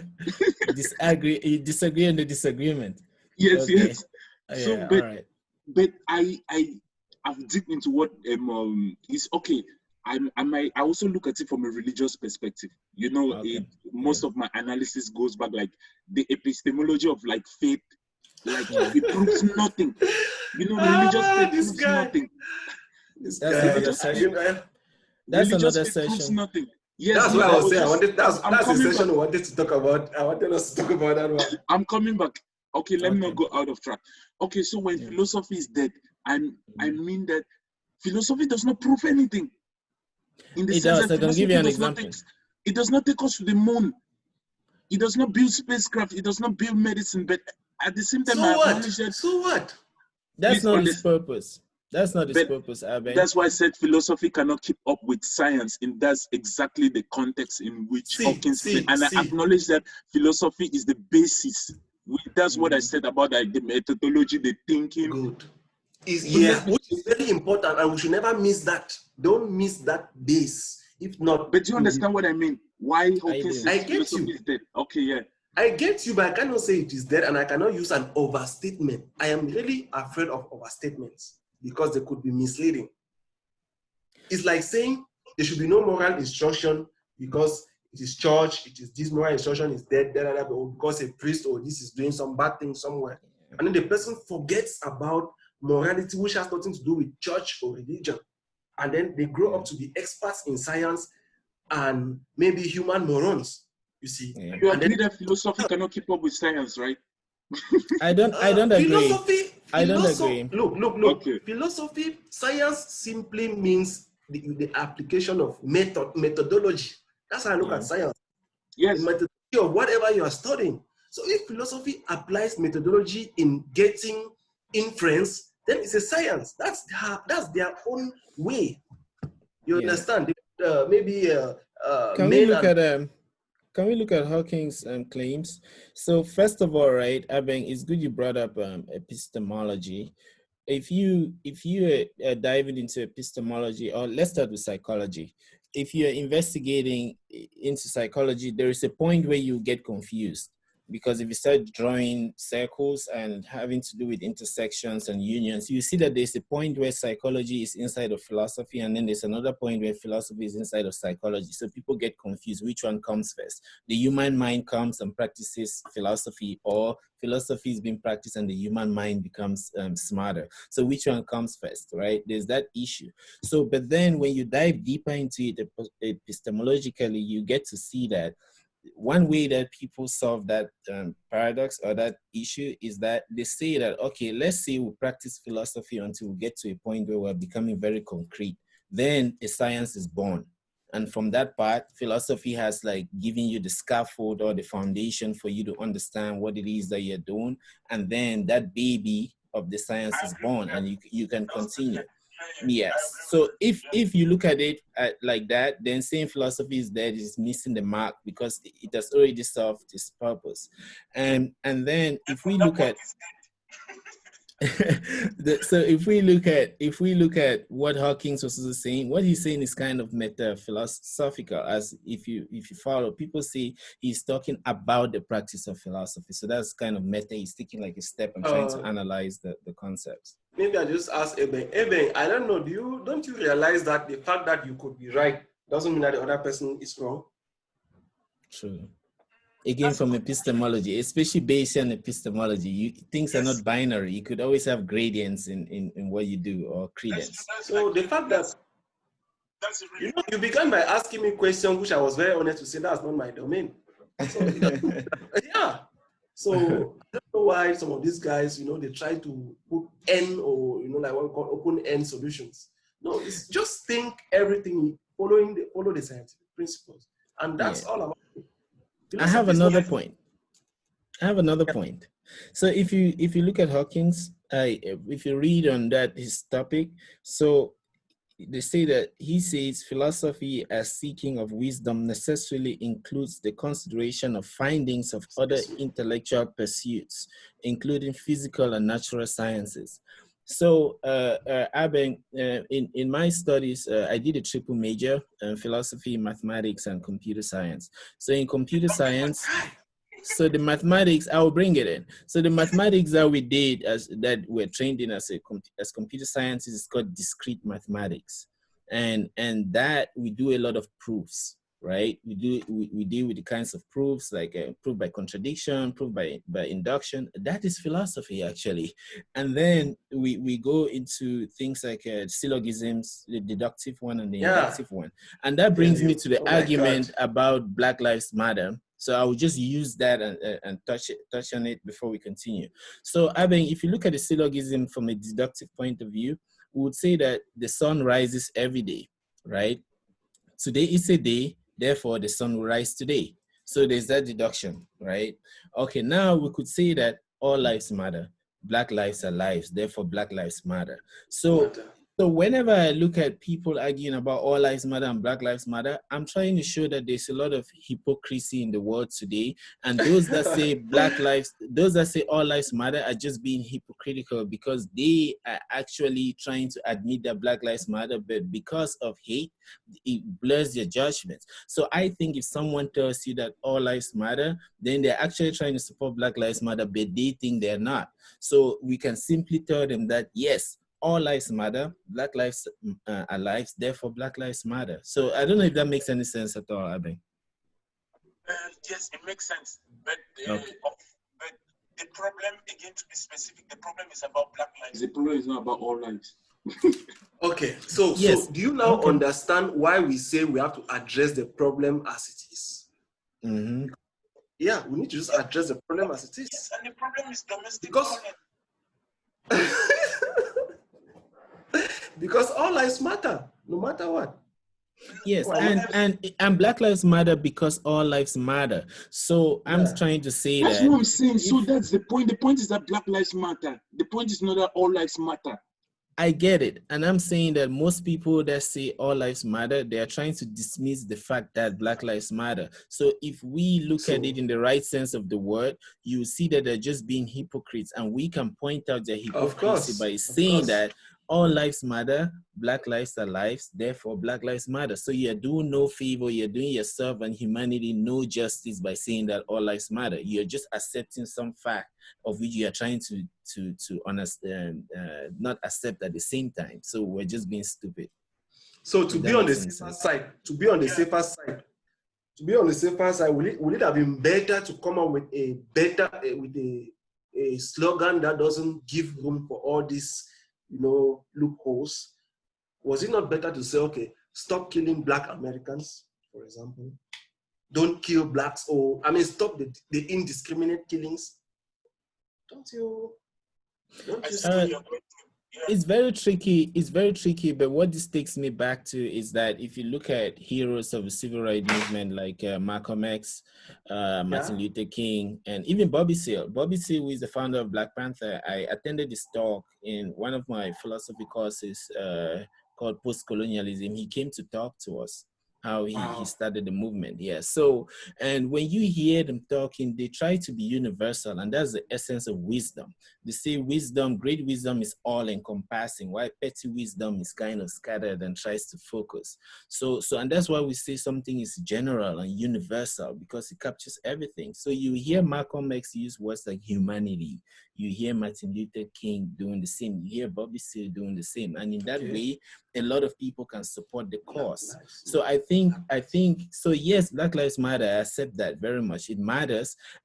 But my problem is those that counter it saying all lives matter, they are making a mistake because they're trying to dilute the movement. But it just shows their stupidity, because it's like saying that something is white and then it's not white. Or you're saying that something is red and not red at the same time. That you're contradicting yourself if you say all lives matter. Because if a Black life is a life, then it matters. So you can't say all lives matter, then you refuse that Black lives don't matter. So I think when we're faced with that kind of issue, let's point out that fallacy in it to show that, man, we are saying the same thing, and you are even saying something more white and more universal or more wise than what I'm saying, but you end up being stupid by saying that all lives matter, but Black lives don't matter. That's very stupid. So anyway, that's that. Deep, that's deep. Let me just bring up, can I ask a question to Eben? I know it's a different topic. Can I just ask something? Yeah, please go on. Yeah, Eben, I mean, I have checked you and I realized I studied in your call, and you're not just maybe a non-Christian, but you're an atheist. Why? Just tell me. Is it that, I mean, are you just happy that you have like found some freedom, which all of us have been looking for?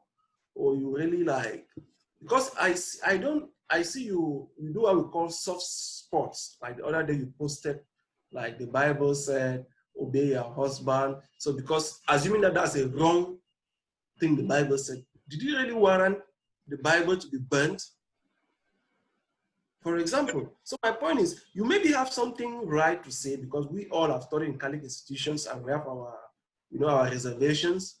But it's like, are you like venting out some anger, or you are like really putting out some logic to burn that Bible or to support the burning of the Bible? What's your question? Why am I my point is like, are you enjoying freedom like anybody who can say, oh, Tampi, I don't care about your religion, God doesn't exist? Okay. And if you are that free, that is understood. But are you like saying, okay, I am an atheist, God doesn't exist, so the Bible is useless? Good. Now, how comes you say there's a verse in the Bible which is not good, and then you burn the Bible? So I'm trying to catch your drift, but I don't really understand your, I cannot really learn something coherent from your campaign. That's my point. And I would have loved to learn. I think I understand what you mean. Thank you for the question. First of all, this what the kind of activism I'm doing, or not necessarily activism, or the kind of life I'm living is because religion has been protected a lot for no good reason. In the sense that the Holy Bible, sorry? Accepted. I accept what you said. Like, the Bible is not different from any scientific book or from any book that I have in my home. Like, all of them are just books. And the Bible has also stifled a lot of freedom of expression or freedom of speech, or people think that the Bible should have special privileges. But so I'm also challenging that kind of a thinking, that if you think that this book is super holy for you, that it must apply for everybody, then no, I'm sorry. No, so don't intimidate me. It's wrong. So what I'm doing is also challenging conservatives who think that the Bible cannot be burned, be it if you are religious or not, or like I'm challenging that fixed mentality, because it's also based on my perception, because I was brought up with like the Bible is the almighty book, like the biggest book, like you must obey it, like you must do this, So there's a fear element that has been constructed. which gives the Bible that special status, which I disagree. So what I'm doing is a clear outburst to say, like this is just another book, like just any other book. There's nothing about it. If you put it in writing and probably support it now with the fact that there's a patriarchal tendency, that will make sense. But just to use one verse and burn the Bible, like I say, you don't know who is reading. You see, that's my point. And then somebody cannot really catch your drift. And the person will be like, this person has some excitement, which that's how I looked at that. But seriously, you put up very strong points that I really admire against, or should I say, you challenge the status quo. You see, that's the point. And then yeah, so I will need to pull him up here one day. Let's have a chat about if you know about, but my point is steal the show from you, Sam. It's your show. No, I think he was trying to steal your thunder. You are an atheist, but I would like to always get solid facts from you about atheism rather than something like maybe, I don't know. I mean, you know how atheists argue, you know, they put up solid points. I don't really get those. There's one book you have been quoting. I love that book, but I think of recently I'm forgetting. But I mean, I love that particular. God Delusion. Maybe one of the good authors. For now I cannot quote that, but at least I love the arguments. My point is just that somebody should be able to catch your drift. If you look at me on Facebook, I should know this person is for this. I am either for you or I am not. But if I cannot really catch your drift, then it becomes difficult. That's my point. It becomes difficult. It really becomes difficult. I think I get what you mean, but it's also the kind of things I do. Like, I've been affected by religion. I've been wounded by religion. That's why I asked, which is very true. Which is very my perspective. And I also write not only based on like what religion has done to me, but I also write from a feminist perspective. I'm also writing from a free thinking perspective. I'm writing from a scientific perspective. I'm writing for equality. I'm writing based on the lack of evidence. So I understand that I have so many drifts. So I'm not just orienting within like one direction. Cool. Okay. Yeah, I just thought of asking you, but seriously, thank you for making it indirectly that sometimes I don't make sense. I understand what you mean. Yeah, it's difficult. Yeah, it's difficult to really get what this guy is. That's why I said I looked at it more from somebody who has been wounded, and you just said that because all of us, we have had our wounds. I studied in deeply religious institutions from childhood. I know what that means. So I understand. Yeah, I understand. Okay. Should we continue with the philosophies there and start rounding up, because we're almost hitting like 1 hour. 2 hours? Almost. I think we're in the minutes. We're in the 1 hour. I want Sam to say he's a feminist. No, I cannot say that feminism. About that, there are arguments. There are arguments, Abeng. I don't even understand what they are up to. Yeah, there are arguments about that, Abeng, and someday we can go into more details. If you read Oyewumi, who is a Nigerian philosopher, I came across her in my study of Yoruba philosophy. Oyewumi. So I've not heard about her. Thank you. Yeah, so she says that there were no women in Africa before the colonial masters. And some people will start arguing, but the reason is, if you look at it from a gender-based perspective or from a socialistic-based perspective. So before, if you look at Europe, their civilization is deeply rooted like in Christianity and the Bible, going back to Adam and Eve. So it makes them a society that they lay emphasis on visual perception. So they can just look at someone and the person is a woman, and then they conclude that you can't do this, you can't do that. But in Africa, our own civilization is rooted in auditory perception. So they want to hear you talk. So when they look at someone, they don't care if you're a woman or not. So that idea of woman did not exist in Africa. So you would have someone talk first before you, and even in the Yoruba tradition, you have the idea of Gbagbo and Igbagbo. Gbagbo is like knowledge, and Igbagbo is like some kind of belief. So people will have to see or experience something before they accept it as truth. So now, if you're a woman or if you're a man, you come as a leader, you would have to hear what it is that you want to talk, and then we'll assess it and we can conclude, as opposed to just seeing that you're male or female. So she makes this arguments that feminism is some kind of European fashion. It's just something in fashion in Europe, so it does not necessarily apply to Africa. So if we go back to our history, we'll be able to see solutions to problems that we have. So I just wanted to put that out there for you. Eben, like I told you, Eben, I told you something. Are you getting me? I'm not getting myself. Yes, I'm getting you. Yeah, really clear. You can be right and approach things rightly. Please, before we round this up, feminism should empower women. Don't put women to fight against men. That is one of the crazy things I find about feminism. And I think you misunderstand feminism. How do you go to feminism and you are claiming equality and you're only talking about the marital life, and most of them are not even married? You know, why don't you, even if you really think that you are out for something truthful, why don't you go to your job and begin the equality there? We all work in our different organizations. All my bosses are women. You know, people are promoted according to merit. Why do we get up and say, oh, women?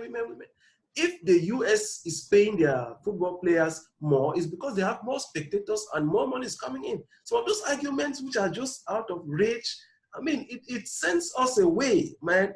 Can you see my screen? Yes, I can see. Yeah, so this is Oyeronke Oyewumi. So if you look at this book she wrote in 1997, this is the invention of women. So you see her arguments there. Then you see what is gender, what gender is, what is this? What gender is motherhood? And then gender epistemologies in Africa, gendering traditions, species, social institutions, and identities. Yeah, so I think we as Africans, we should, we hear these words coming from Europe and we just dive onto them. So whenever on Facebook I see these movements about feminism, even this girl, this woman, how do they call her? The Nigerian writer, yes, she makes valid arguments, but there's sometimes they're just very particular. If you look at it, if you have to see them as something wise, then it doesn't tackle many domains. Sam gave an example here where they only look at marriage, for example. Please, can I react? Yes, please do. Go on. Okay. I think we're misconstructing something here. Feminism. It's basic. It's the fight to grant women an equal opportunity as men. Their voices, their decisions, and everything should be taken exactly as that of men. That is supposed to be. That is supposed to be. Yes, that is feminism. That is a feminism which I practice. That is a feminism which I'm an activist for. So I'm not responsible for anything that any feminism and that is attacking men, but I'm responsible that us men will need to be feminists to bring about equality. Well, just like yeah. My name is Nkwain. I cannot get up one day and define Nkwain to mean that a person who loves human beings and then force everybody to call themselves Nkwain. Because if you don't call it, means you don't love human beings. Okay? All what you are saying is what is embedded in the United Nations Charter. Even the Sustainable Development Goals, they have a space for women. You have the Unilateral Declaration for Human Rights, equality. I don't see myself calling myself again a feminism. Feminism is a movement, which means that they have an agenda, but the agenda is already there. Organizations which we subscribe to, like the United Nations, there are many other organizations we subscribe to. So if of course, Black Lives Matter has an agenda, if that's what you are saying. Yeah. So that it doesn't. That's why I said Black Lives Matter, they have their agenda too. The fact that I may not be what agenda? Equality, right? What agenda? The fact that they have their agenda doesn't mean that I must be part of it. I'm not saying that you must be part of it. I'm just saying if you stand for equality, there's no reason why you should be a feminist. For the survival of blacks, that they should not be killed. That's what they are fighting for. And I already suggested that rather than saying Black Lives Matter, they could use another slogan, so that they will keep aside all these nuances which are coming in. That's what I suggested. But however, I'm not saying that I'm against them. My point is, we don't have to do this. I am really pleading that we should take this seriously. Just like I told you, Eben, you have very good points. I cannot, it's like 2 years ago when I spotted a post of yours. I was even afraid that this guy, if he know, I mean, you know, like you are looking at somebody like, you know, a scholar. Then imagine that you make a little puncture that can sway away thousands of people. So if feminism is doing something good and a little error, when I say an error, look at students who study women and gender in the University of Boya. If half of them, till quarter, come out and they are not married, which I know that everybody likes to get married, then something. No, don't make that mistake. Okay, no. I disagree with you. I'm not that. I'm not saying marriage that is just an institution. Brother. Marriage, no, I think that's you cannot say everybody wants to get married. Like, well, what I'm saying is that women and gender, if most of their outputs are not married and they are rather focusing on something wrong in marriage, then something is wrong with that training. Beginning from you're making a mistake. I cannot. Your premises is not right in the first place because you look at marriage like the ultimate goal. But of course, marriage is not an ultimate goal. Marriage, but all of them are not married. At least. So what? So what? Anyway, feminism has nothing to do with marriage. Can I jump in? So yes, please. Yeah. So anyway, we could talk about this forever, but just about the point of feminism again, Abeng and Sam. This is Oyewumi. You can jump into it, and I'm sure Abeng, you'll be able to wrap it. You'll be able to wrap your mind around her arguments and really see how it fits to us as Africans. Because the premise too is another saying is that like feminism is some kind of European fashion that has come into Africa, and some of us just jump on it without looking at the roots. So now about that. If you look at the evolution of the civil rights movement in America, at that time, to people like Black Panther and the civil rights movement, one reason a lot of people supported it was because it affected other domains like women, even women, slavery, and other movements that were other communities that were coming to America and they were oppressed. The one problem that happened is that amongst the women who were also trying to come out saying we also have rights, right? You had the feminism movement going on, but you had white women who didn't consider Black women as humans. They considered them as property. So then those women were saying, but what is going on here? You see feminism and you say that let's make all women stand strong, equality, but you don't even consider us women as women. So what is it that is happening? So that's what I'm saying. Let's try to always look at the root causes and the history of some of these movements before we jump on it. And it's very important. Things like that. Yeah. Spaces. Yes, sir. Just to react, right? Yes. No one is jumping on this in the first place because within the feminist movement, you have radical libertarian, you have Marxists, you have the black feminist movement, you have cultural radical feminism, you have like so many different forms of feminism. Great. So so I understand, and there's the first wave, there's the second wave, there's a third wave of feminism. And that's really dangerous. Before white women even got the right to vote, their Black counterparts didn't even have the right to vote. White women were even liberated before even Black men. So I understand it's a complex thing, and of course we cannot simplify it. Yeah. But I just wanted to stay clear that the basic fundamental thing of feminism, independent of Black women and their Black counterparts who are women, there's a division as well within that camp. Yeah, true. Because so if we jump on it, we'll be confused. Yeah. Sorry? So if we jump, and I think we're saying the same thing. Are you actually helping me understand what I'm saying?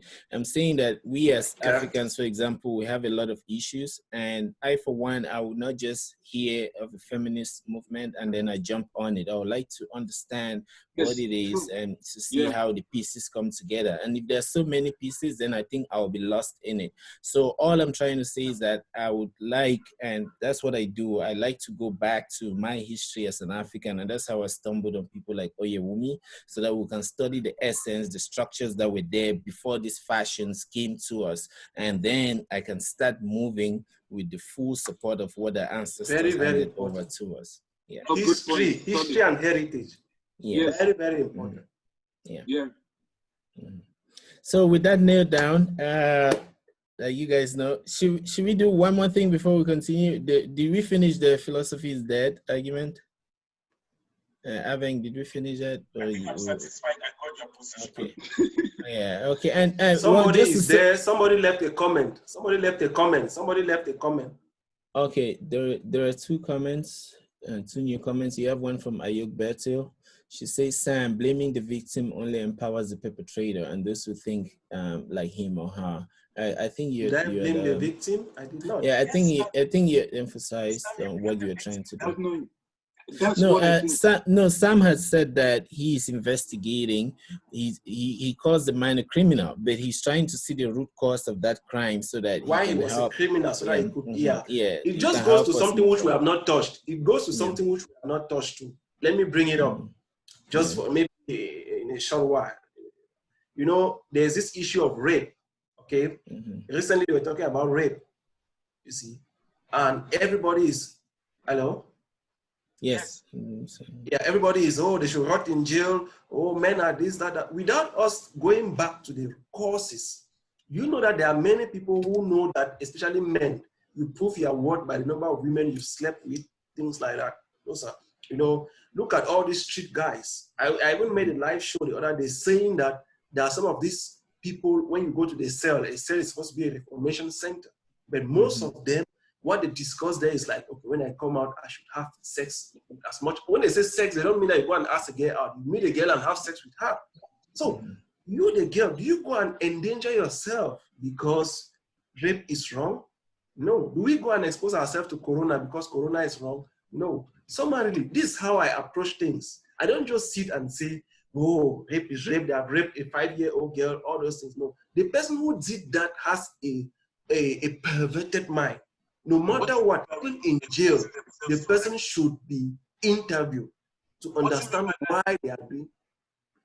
Sorry? What do you mean by a woman exposing themselves to rape? What I'm saying is, when we are talking about rape, okay, get why, the circumstances surrounding that particular person of being raped. Yeah, like psychoanalysis, actually. If yeah. Hit like, so my point is, let me give a clear example. There are many women who probably want a particular favor. So even though they don't tell you the man, but they appear in such a way like, if you do me this favor, I'm going to offer my body to you. And the man misunderstands, let me say misunderstand in quote, knowing that, okay, I'm going to do this so that I'll have that favor. And the favor is a sexual intercourse. And before they realize, the woman has gotten the favor and there's no sexual intercourse. And most often they find themselves forcing themselves on that lady. So and that's very bad. Do that. That's very bad, actually. That's very bad on the man. On the man. No, I get it. I'm just putting the idea. No matter what happened, but you have been raped. Would you want to be raped? Yeah. No, but the thing, Sam, again, you're putting on the women. No, really want to be raped. See, Abe, let me put it to you, guy. You know that you have to be careful when talking to Abe. Like we're all escaped. See, we've escaped situations where we know that we could be locked up or killed unjustly. We escaped. Okay, so why don't you just escape? Must you put yourself in that mess? Are you talking about the man or the woman? Sam, that is a very tricky thing you're saying because. No, I get it, but I'm saying that's a very tricky thing you're saying, and a lot of people face that when you're trying to analyze the situation. I'm saying that if you know that if you don't trust this man, don't even go to his house, please. That's not the point, Sam. That's not the point. The point is that men should stop raping. The burden is on men, not on women. That's why I say it's the same thing that you're saying that is super dangerous. You see a girl walking with a short skirt in the middle of the street in the night, and then you think that because she's doing that, then a man should. I'm not saying that you think, but men think that because a girl is putting on short skirts at 12 o'clock midnight, then you have to. Then the girl has exposed herself to rape. No. So when the car hits that person and breaks the person's leg, and they imprison the prisoner, do you regain your leg?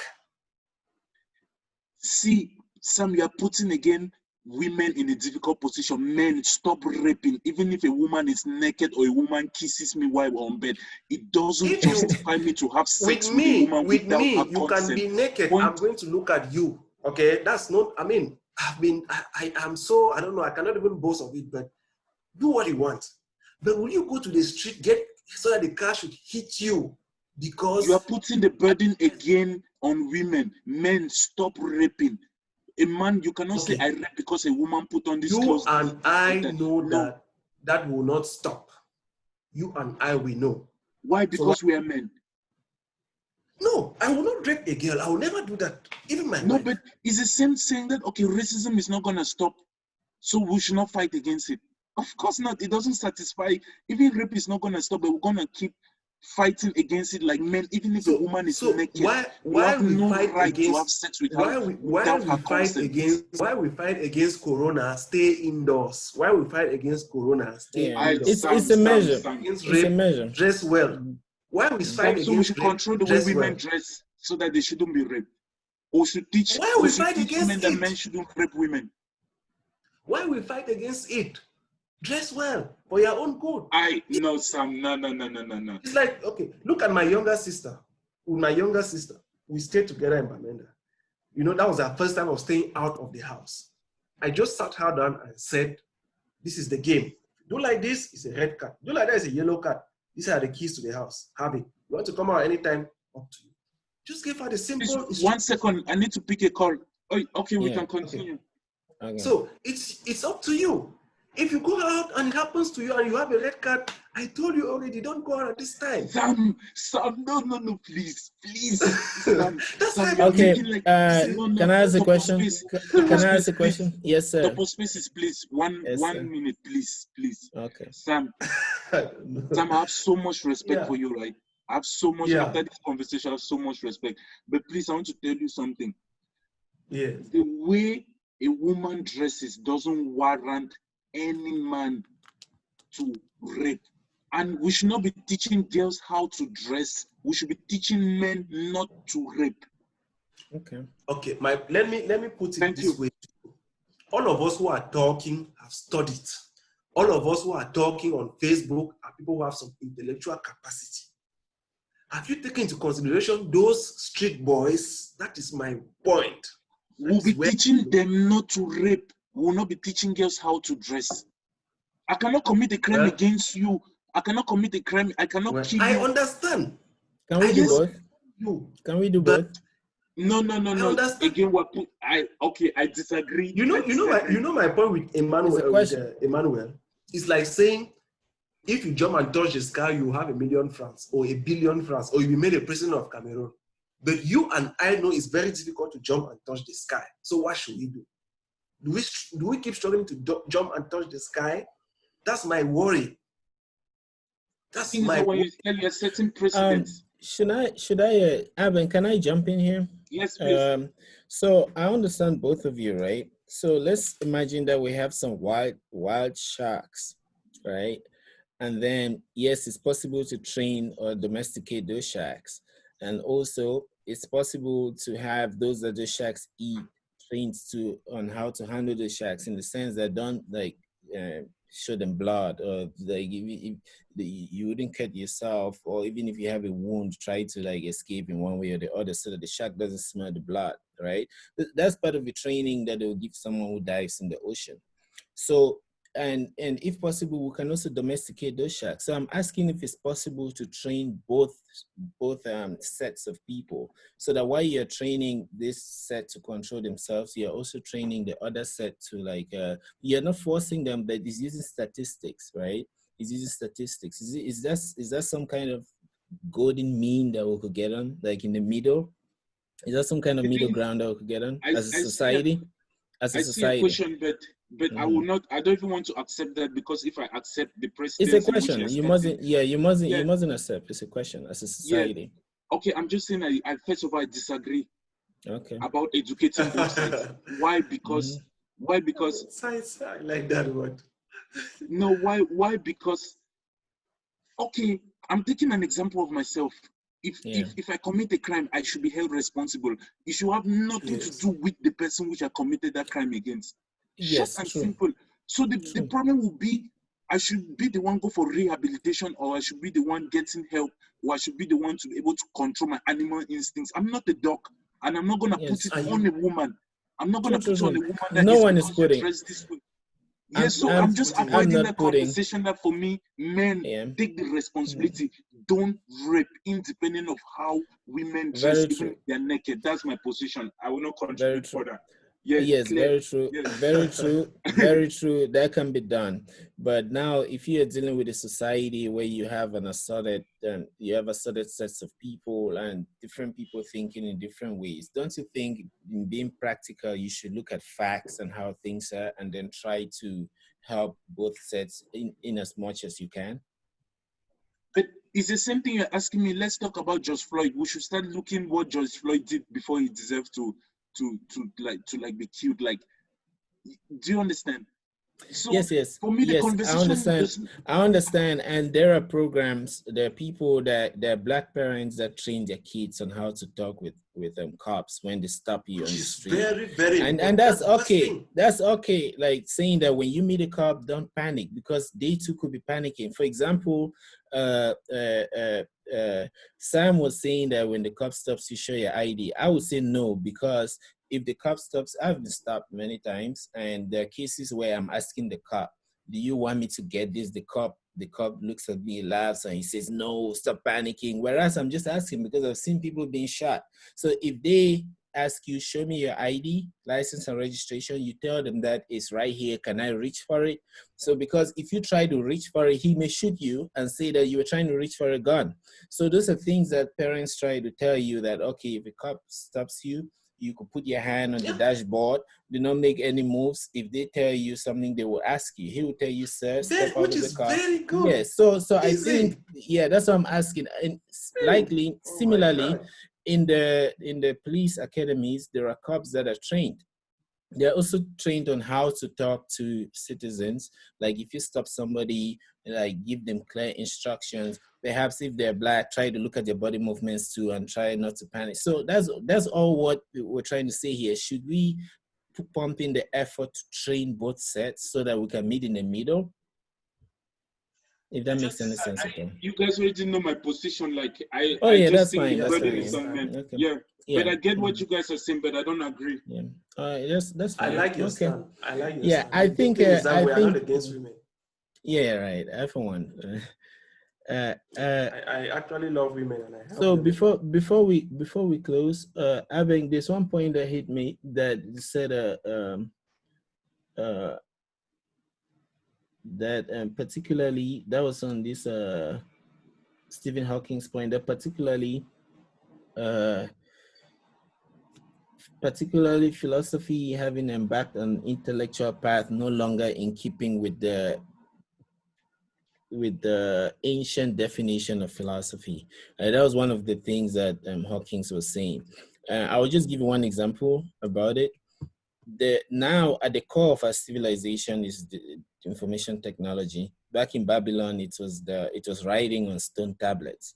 So it's similar, because if you look at the computers hard drive and RAM as the stone tablets that we write, we're even steps higher because we can program it. We can make it dynamic. The one problem that we always face is truth, right? If, for example, you log into Facebook and it accepts you, right? Then before, in the 1960s, when computers were rising, they would ask the computer programmers, how far are you sure that will work? And the guy would say, I know that it will work. And then they'll say, we know that you know that it will work, but how far are you sure that it will work? What I'm trying to say is they were not giving proofs, right? So now this guy called Donald Knuth, he's considered the father of algorithms, or analysis of algorithms. He came up with methods that you can actually prove mathematically that this program is going to work on its life, and it actually takes this speed. It grows at the rate of n squared or log of n or exponentially. And that's actually a philosophical endeavor when you're analyzing this program. So it's like someone frying puff puff, right? You could have someone frying puff with one method, and then you analyze every step that they take, you count it and come up with a mathematical formula that you can use to calculate their speed, their acceleration, and you can use that to make business decisions. So now that's actually a philosophical pursuit that started by those philosophical questions and ended as a field called analysis of algorithms. So in that case, I think Hawkins, yeah, he's a wise dude, but there are many arguments that we can lay about that. So I wanted to put that out. You and I can talk about it later and when we have our own show. No, but so any more things?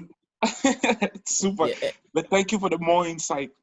Okay, thank you too. Beautiful. So any other thing before we close? I think this is what we normally do before we close. I let the guests speak, like to maybe advise themselves and those watching and future generations. So we'll start with you, Sam. Anything to put out there that people can learn from? I really admire the show. First of all, if you notice, we are rounding up not because we are tired, but because we have to round up. Unfortunately, most important things are less viewed by the people, especially the target, which is Cameroon. So my wish is, I don't know, I have nothing to suggest, but I wish that you do something so that people get to watch the show more. What do I mean? If you go to these other platforms where people are disappointed, there are lots of people there with problems, you see. Whereas these are solutions we are bringing up and nobody is coming to the solution. So they simply want to wait for problems to come, then they go.